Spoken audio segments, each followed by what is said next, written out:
it's not just good enough to be not racist, right? Because that's the norm, that's kind of what's expected in today's culture, but that you need to actively be anti-racist.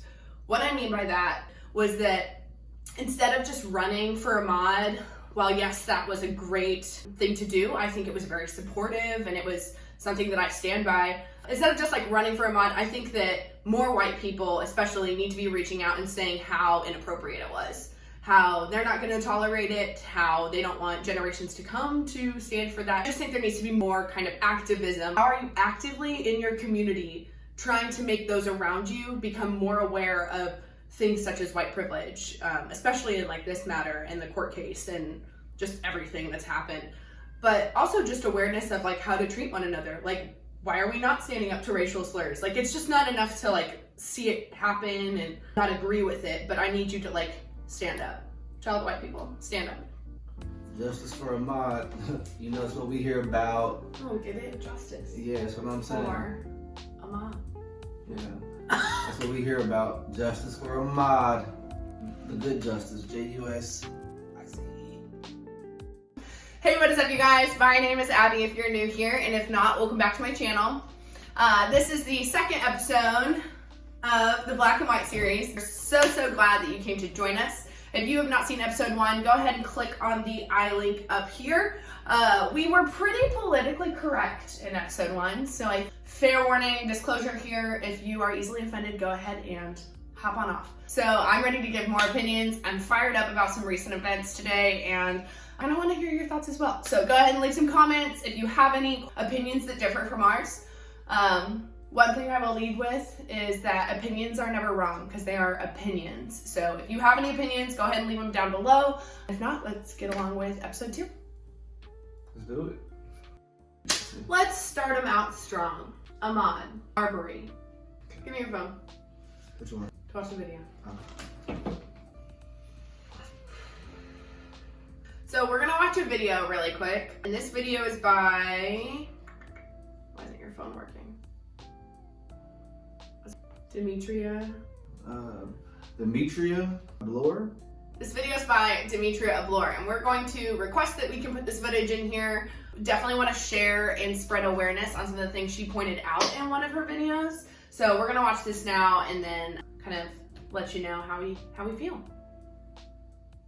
The original DA on the case, George Barnhill, chose not to prosecute the father and son duo, Greg and Travis McMichael, who chased down and murdered Ahmaud Arbery in cold blood while he was jogging because he believes their actions were in accordance with his interpretation of the law, even saying that it was actually Ahmaud who instigated the attack. Yeah. You heard that right. The guy who was chased down by 2 vehicles, finding himself in a situation with 2 crazy gun-toting white guys, finding himself on the business end of a shotgun? How the hell did he instigate that? You may have seen this in a letter written by DA Barnhill to local police. He actually defends his position on the case and attempts to discredit Arbery by saying, quote, Arbery's mental health records and prior convictions help explain his aggressive nature and his possible thought pattern to attack an armed man. Which is pretty much saying it's his own damn fault he got shot. All of this prompting the New York Times to reach out to Michael J. Moore, who was an Atlanta lawyer and actually a former U.S. attorney who served in Georgia, about DA Barnhill's review of the case. In his view, Mr. Moore said, the McMichaels appeared to be the aggressors in the confrontation, and such aggressors were not justified in using force under Georgia's self-defense laws. The law does not allow a group of people to form an armed posse and chase down an unarmed person who they believe might have possibly been the perpetrator of a past crime. DA Barnhill has already recused himself from the case after protests from Ahmaud's mother due to conflicts of interest and, of course, growing attention on the case, I would imagine, as well. So now the new DA, the third DA who's handling the case, has recommended that a grand jury decide whether or not to indict. But unfortunately, with coronavirus restrictions, juries are not allowed to convene in Georgia. That could change, but at this time, that's the situation. And I find it kind of funny because Georgia has already begun reopening non-essential businesses. Hair salons, gyms. You don't have to wait to get your hair done. but you have to wait for justice. We know what would happen if the roles were reversed. No, excuse me, if the races were reversed. If the McMichaels were black, if Ahmaud was white. We know that the McMichaels would have already been in jail. Forget the jury, forget the coronavirus, you're going straight to death row. Oh, and that's if you're lucky, because usually what happens when the cops get to the scene, you get shot and killed on the spot. These McMichaels look like a gang to me. Talking about some kind of citizen's arrest. That's a drive-by shooting if I've ever seen one. Gangland shooting in the middle of the suburbs. Handle it accordingly, because we already know how this would go down if the McMichaels were black.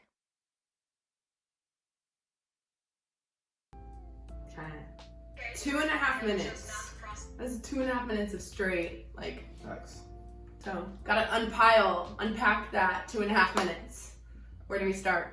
I mean, for me, this kind of stuff hits home clearly, you know what I mean, for being black, but at the same time, I hope it just gives like an insight into kind of what we go through. I know like you guys can never fully understand as not black people, you know what I mean, what we go through, but it's pretty much, it gives a show of like what mentally we go through in our head, a lot of dramatic experiences.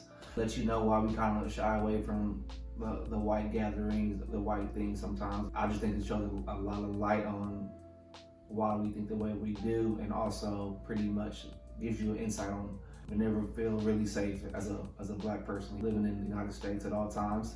But at the same time, I'm happy that she was able to touch and pretty much give us evidence of some foul play involved in the whole situation, I think. You know what I mean? Unique in itself in the fact that the whole thing was caught on tape, right? So apparently a neighbor, and please feel free to leave comments, any more information would be helpful at all times, but apparently a neighbor is white, saw the father and son following Ahmaud while he was running, and instead of stopping it, like, hey, like, let's call the police if they want to make that arrest, and they did in fact think that Ahmaud was the perpetrator in these past crimes, instead of stopping it, he fucking filmed it. Like, I don't understand that whatsoever. Like, to me, not only does that show that, like, he's not above it for putting it on camera, probably profiting from selling the tapes as well. Mind you, this incident happened in February and it is now May, and this is just coming out. But in the videos that I've seen, the man who videoed was actually represented by a lawyer, so he's not coming out and speaking for himself, probably due to the fact that he's walking on eggshells, right? He knows he messed up. He should have intervened. I believe that with him not actively doing something, that it represents that he allows things like that to occur. So that person to me is just as guilty as the two individuals who actually like assaulted Ahmaud. For me, it's just another traumatic situation. We've been dealing with it for the last 100 years, so it's one of those things where I like to think that it gives some kind of insight for people outside looking in on the black community, kind of like, okay, this is why they think the way that they do. This is kind of why they're a little bit more reserved, or like don't want to always overextend themselves to the white community, you know what I mean? But at the same time, it's one of those things for me where I try my best to compartmentalize that, because of the situation that I'm in with a white woman, you know what I mean? I have to think about that all the time, where it's like, hey, like, she didn't do that, she's very against that, so that's something that I have to be thinking of in the back of my mind a lot too. So it's definitely difficult, but it's also one of those things where I think that it's bad people, man, you know what I'm saying? Bad white people, bad black people, bad. And I had to convince you of that at one point. You did. Like, we had a lot of race discussions, and I had to explain, like, there are bad people. Like, it's not that white people were bad, it's not that black people were bad, it's that from any race, white, black, Hispanic, Puerto Rican, whatever, the division is clear. It's not that the majority of XYZ people are this, and the majority of XYZ people are that, but there are good people, and then there are bad people. It went from lynching to killing people on runs. It's all the same thing, different time periods. Just a modern day form of it, you know what I mean? They lynched us in the past, you know what I mean? So like when you move forward another 70 years, this is where we're at now. Like, we can't do it how we once did, so let's do it a different way, you know what I mean? Exactly, but I completely agree with that. But that's what I say, like present day is still finding a way to make slavery a thing. Not slavery, but, well, racism a thing, excuse me. So, another thing that just baffles me, let's talk about it, fam. Justice for Gregory and Travis McMichael is a Facebook group that you can join. So I'm not sure when this screenshot was taken, but there are more than 7,000 people who are supporting this father and son who literally murdered an African-American man on a jog midday on video. Like, that's insane. The About section says, these two God-fearing men were only trying to protect their neighborhood. Okay, let's dissect the first sentence. You are not protecting your neighborhood, you are causing madness. If you wanted to protect the neighborhood, call 911. This area has had a string of break-ins and this man, what the hell? And this man fit the description and did not comply with simple commands.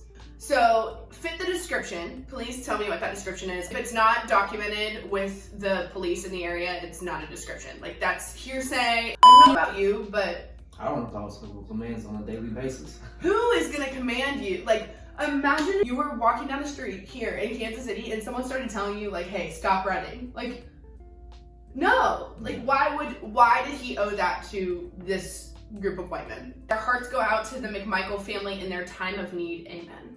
I hope this is a joke. To everyone in the United States, I hope this is a joke. This should be a prank. Because that's ridiculous. 7,000 people? Probably more than that now. Oh, I bet. We should look that up. It's just an umbrella. To me, I think they're just hiding behind the Facebook group to be undercover racist, but I think everybody in the world knows that. So for me, I feel like your writing's on the wall, and if you're not dumb, then you have to figure that out. Their GoFundMe got taken down. There was a link on Facebook and it just said GoFundMe no longer available. It was organized by the MAGA country. MAGA? What's that? Make America Great Again. MAGA. At its core. I think that they removed it. I think that someone screenshotted this and shared it because they knew it was going to get removed. They had to have. I think it got taken down. You know it did. But It's that time. hi. I can't harp on it enough. Look at that. Oh, what's this? He was a multiple convicted felon who was convicted of bringing a loaded firearm to a high school basketball game and violated his more than generous probated sentence when he was convicted yet again of obstruction of a Leo. What's Leo? I have no idea. He was no saint. Bad things happen to bad people. Fuck you. Just because you have a bad past doesn't make you a bad person by any means. And something that we have talked about greatly before even sitting down was if you are perceived of being something, right? White person, black person, doesn't matter. If someone thinks that you have committed a crime in their neighborhood and they want to make a citizen's arrest, that does not include shooting someone. That doesn't include even like roughing someone up to any extent. Like you cannot beat someone up to make a citizen's arrest. Like if you want to be law abiding, which is what these men are claiming to be, right? They're trying to save their neighborhood from such a scary black man. Then you need to call the police, the ones who are trained to do this, and definitely shouldn't have a firearm. Like, I can't stress that enough.